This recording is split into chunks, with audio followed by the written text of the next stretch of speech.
నమస్తే welcome to our channel. Recent గా సంచలనం సృష్టించిన పోలీస్ శాఖకి సంబంధించిన ముగ్గురు ఆత్మహత్యనా లేకపోతే హత్యనా అనేది ఇంకా ఎవరికి తెలిసి రాలేదు. సో ఈ పోలీసులు ట్రయాంగిల్ లవ్ స్టోరీ ఉంది అని ఒక వర్షన్ వినిపిస్తున్నప్పటికీ ఒకరి కోసం ఒకరు దూకి చనిపోవడం జరిగింది అని అనేసి కూడా ఇంకొకళ్ళు చెప్తూ ఉన్నారు. అయితే పూర్తి విషయాలు ఏంటి అనేది దీని గురించి తెలుసుకుందాం. ప్రస్తుతం మనతో పాటు సోషల్ యాక్టివిస్ట్ కృష్ణకుమారి గారు ఉన్నారు. నమస్తే మ్యామ్. నమస్తే మ్యామ్, అసలు కామారెడ్డిలో జరిగిన ఈ అంటే ఆత్మహత్యనా హత్యనా అనేది ఎవరికి తెలిసి రావట్లేదు అని అంటున్నారు. ఒక్కొక్కసారి ఒక్కొక్క ట్విస్ట్ తిరుగుతోంది ఈ స్టోరీ అని అనేసి అని అంటున్నారు. ఆల్రెడీ ఇక్కడ సాయి కుమార్కి మ్యారేజ్ అవ్వడం, శృతికి మ్యారేజ్ అవ్వడం, మళ్ళీ వీళ్ళిద్దరు కాకుండా నిఖిల్ అనే అబ్బాయి మధ్యలో రావటం, ఇది చాలా అనుమానాలకి తావితీస్తుంది. అసలు ఏమైందంటారు? ఎందుకని ఇలాంటి పరిస్థితిలో ఉన్నారు? ఒక 3 రోజుల నుంచి ఈ విషయం చాలా బాధాకరంగా అనిపిస్తుంది. ముగ్గురు ఒకే డిపార్ట్మెంట్కి సంబంధించిన వాళ్ళు ఇలా నా చెరువులో దూకి ఆత్మహత్య చేసుకోవటము అనేది ఈవేళ కొంచెం బయటపడింది. ఏంటి అంటే ఒకరిని హత్య చేశారు అన్నట్లు మాట్లాడుతున్నారు. ఏదైనా పోలీసులు చెప్పే వరకు మనము మాట్లాడుకోవటానికి లేదు. ఉన్నంత వరకు మాట్లాడుకుంటే మనకున్న సమాచారము అవగాహన మేరకు ఒక ఊరికి ఒక పోలీస్ ఆఫీసరు ఎస్ఐ పెళ్ళయింది, ఆయనకి ఒక బాబు ఉన్నాడు, ట్రాన్స్ఫర్ అయ్యి ఒక పోలీస్ స్టేషన్కి వచ్చాడు. ఆ పోలీస్ స్టేషన్లో అప్పటికే ఒక డివోర్సీ అయిన ఒక కానిస్టేబుల్ ఉంది, శృతి అని. అయితే వీరిద్దరికి కొన్నాళ్ళు కలిసి పనిచేసిన తర్వాత వీళ్ళిద్దరికి మధ్యలో ఒక వివాహేతర సంబంధం ఏర్పడింది. దీనికి నిఖిల్ అనే కంప్యూటర్ ఆపరేటర్ కాస్త మధ్యవర్తిగా వ్యవహరించాడు అని చెప్పి రాశారు. అయితే ఇదిలా ఉండగా మరి ఇతను తనకి పెళ్ళయింది అని ఈ అమ్మాయికి చెప్పాడా లేదా, మొత్తానికి ఈ అమ్మాయిని పెళ్లి చేసుకోవాలి అని అనుకున్నాడు, చేసుకుంటానని చెప్పాడు, ఈ అమ్మాయి కూడా నమ్మింది అనేది ఈ మొత్తం సారాంశం. అయితే మరి తర్వాత ఇతనికి పెళ్ళయింది అని ఆమెకు తెలిసిందా, లేకపోతే ఇతను పెళ్లి చేసుకోను అని అన్నాడా, ఏం జరిగిందనేది అయితే మనకి అర్థం కావట్లేదు. కానీ అతను ట్రాన్స్ఫర్ చేయించేసుకుని వేరే ప్రాంతానికి వెళ్ళాడు. ఆ తర్వాత కూడా వీళ్ళిద్దరూ మాట్లాడుకోవటము కాంటాక్ట్లోనే ఉన్నారు. అయితే మరి ఈ కాంటాక్ట్లో ఉండటం వెనకమాల కారణం ఏంటంటే ఈమె పెళ్లి కోసం అడుగుతా ఉంది అతన్ని. అతను ఒప్పుకోలేదు. సరే చివరికి ఈమెకి తెల్లం అయిపోయింది, ఇతను ఒప్పుకోడు అని, ఇంకా పెళ్లి చేసుకోడు అనేది అర్థమైపోయింది. ఈ లోపు ఏమైపోయిందంటే ఈ విషయాల గురించి ఎక్కువగా మాట్లాడుకోవటం మొదలెట్టిన నిఖిల్ వీళ్ళిద్దరికి మధ్యలో ఒక అండర్స్టాండింగ్ వచ్చింది, పెళ్లి చేసుకోవాలి నిఖిల్కి, కంప్యూటర్ ఆపరేటర్కి. ఈ విషయం ఆయనకి నచ్చలా, ఎస్ఐకి నచ్చలా. అప్పుడు ఆయనలో ఉన్న మగాడు నిద్రలేచాడు. నేనేంటి, నేను ప్రేమించటం ఏంటి, నేను పెళ్లి చేసుకోవాలని చెప్పటం ఏంటి, చేసుకోలేకపోవటం ఏంటి, అయినంత మాత్రాన్ని ఇంకొకడు వచ్చేసేసి వాడు హీరో నేను విలన్నా అని ఈయనకి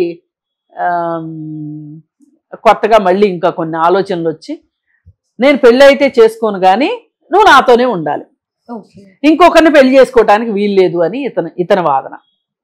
సరే ఈ మొత్తం విషయంలో మరి ముదిరి పాకానబడి ముగ్గురు కలిసి మాట్లాడుకోవాలని డిసైడ్ చేసుకొని ముగ్గురు ఓ చోట కలుసుకుని భోజనం చేసి ఆ తర్వాత మళ్ళీ కారులో బయలుదేరినప్పుడు ఏమి గొడవ ఎక్కువైందో, కారులో ఏం డిస్కషన్ జరిగిందో ఏమో తెలియదు కానీ ఫలానా కలిసే చద్దాము అనే ఒక మాట ఆ అమ్మాయి అనటము. అంటే ముందు నుంచి కూడా నిఖిల్ కి శృతికి మధ్యలో ఇదే కన్వర్సేషన్ అవుతుంది, ఫోన్ లో వాట్సాప్ లో కూడా వీళ్ళు ఇదే చాట్ చేశారు అనేది బయటకు వస్తుంది కదా. అంటే ముందే వీళ్ళు ప్రీ ప్లాన్ గా ఉన్నారేమో, తను ఒప్పుకోకపోతే శృతి నిఖిల్ సూసైడ్ చేసుకోవాలి అని. అసలు ఎందుకు చేసుకోవాలమ్మా, అతను ఒప్పుకునేదేంటి ఒప్పుకోందేంటి, ఇది చచ్చిపోయారు కాబట్టి మనం ఎంత ఓపెన్ గా మాట్లాడుకుంటున్నాం. కానీ ఆయన దోవన ఆయన భార్యతోటి మళ్ళీ భార్య ప్రెగ్నెంట్, ఇప్పుడు ఆయన భార్య పైగా ప్రేమించి పెళ్లి చేసుకున్నాడంట, మొదటి పెళ్లి కూడా. అలాంటి వ్యక్తి ఆయన దోవన ఆయన బతుకుతుంటే వీళ్ళిద్దరు పెళ్లి చేసుకుంటే ఈ ప్రపంచానికి వచ్చే నష్టం ఏంటి? పైగా ఆమె డివోర్సీ, ఆమె 100% ఎలిజిబుల్ మ్యారేజ్ కి, ఇతను అన్మ్యారీడ్ నిఖిల్, అతను ఎలిజిబుల్. ఇక్కడ ఎలిజిబిలిటీ లేని ఎవరికంటే ఎస్ఐకి భార్య ఉంది కాబట్టి ఎలిజిబిలిటీ లేదు. ఎందుకు వాళ్ళ పెళ్లికి అడ్డు చెప్పాలి చెప్పండి? ఇతని అహం తప్పితే ఆ అహంకారంతోనే ఇక్కడ దాకా వచ్చింది. ఈ చావులు 3 కుటుంబాలు, ఇప్పుడు అతని భార్య పిల్లలు ఏమైపోవాలి చెప్పండి? నిఖిల్ తల్లిదండ్రులు ఎన్ని ఆశలు పెట్టుకుని ఉంటారు నిఖిల్ మీద. పెళ్ళవలేదు కాబట్టి సరిపోయింది, కానీ పెళ్ళయ్యి అతనికి కూడా పిల్లలు ఉంటే ఏంటి పరిస్థితి? ఇప్పుడు ఆ అమ్మాయికి పిల్లలు లేరు, డివోర్సీ.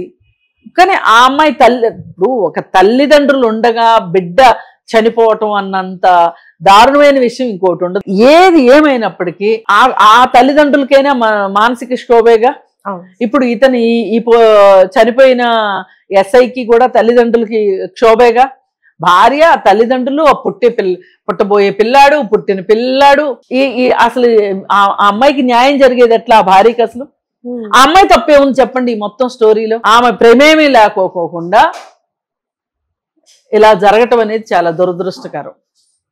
మరి ఈ టోటల్ ఎపిసోడ్ లో మనం మాట్లాడుకుంటే ఎవరిది తప్పు ఎవరిది ఒప్పు అని అంటే గనక మనం ఖచ్చితంగా ఎస్ఐదే తప్పు అనాలి. ఎందుకంటే తనకి పెళ్ళయి ఒక బాబున్న తర్వాత ఇంకొక మహిళతోటి పెళ్లి చేసుకుంటాను అని చెప్పటం అనేది ఎంతవరకు కరెక్ట్ అసలు?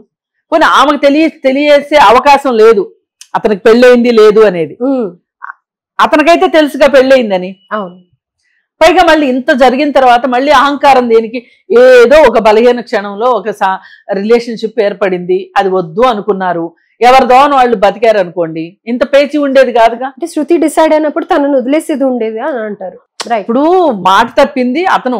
అవును, అతనికి పెళ్లి చేసుకునే అవకాశం లేదు. ఇప్పుడు మనం కూడా పోనీలే భార్య ఉండగా ఈ అమ్మాయికి మాట ఇచ్చావు కాబట్టి ఈమెతో కూడా ఉండు అని మనం చెప్పకూడదు. అవును, అలా ఎవరైనా కొన్ని మీడియా హౌస్లు వాళ్ళు చేస్తున్నారు. అది చాలా చాలా దుర్మార్గం, చట్ట వ్యతిరేకం. అసలు అలా చేయకూడదు. ఇప్పుడు మీరు వివాహేతర సంబంధాలని ప్రోత్సహించేలాగా ఉన్నారా, లేకపోతే కుటుంబంలో శాంతి పెంచేలాగా భార్యాబిడ్డలకి న్యాయం జరిగేలాగా ఉన్నారా అంటే మనము తాళిగట్టిన భార్యకి, చట్టబద్ధమైన భార్య పిల్లలకి న్యాయం జరగాలనే మనం మాట్లాడతాం.